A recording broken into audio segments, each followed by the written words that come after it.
Абайдың қара сөздері 21 сөзі. Аз ба көп пе адам баласы бір түрлі мақтаннан аман болмағы қиын-іс. Сол мақтан деген нәрсенің мен екі түрлісін байқадым.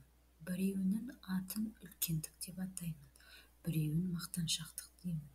Үлкендік адам ішінен өзін-өзі бағалы есеп қылмақ.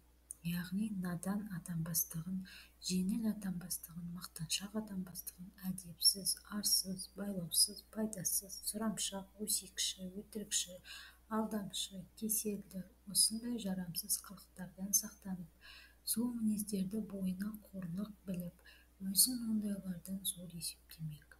Бұл мінез ақылдылардың, арлылардың, артықтардың мінезі. Олар өзімді жақсы демесе, мейлі білсін, жаман дегізбесе мекен деп азаптанады. Екінші мақтаншақтық деген.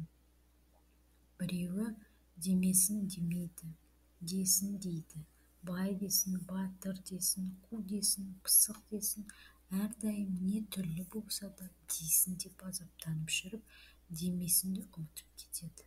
Ұмытпақ түгілі, әуелі іс екен деп ескермейді.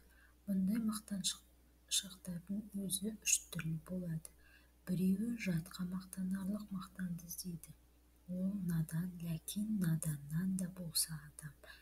Екіншісі өз елінің ішінде мақтанарлық мақтанды іздейді. Оның надандығы толық, адамдығы әбден толық емес. Үшіншісі өз үйіне келіп айтпаса, я ауылына ғана келіп айтпаса, өзге кісі қостамайтын мақтанды іздейді.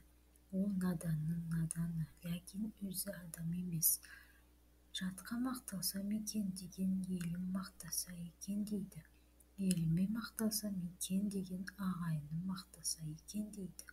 Ағайынның ішінде өзі мақтау іздеген, өзімді өзім мақтап жетем дейді.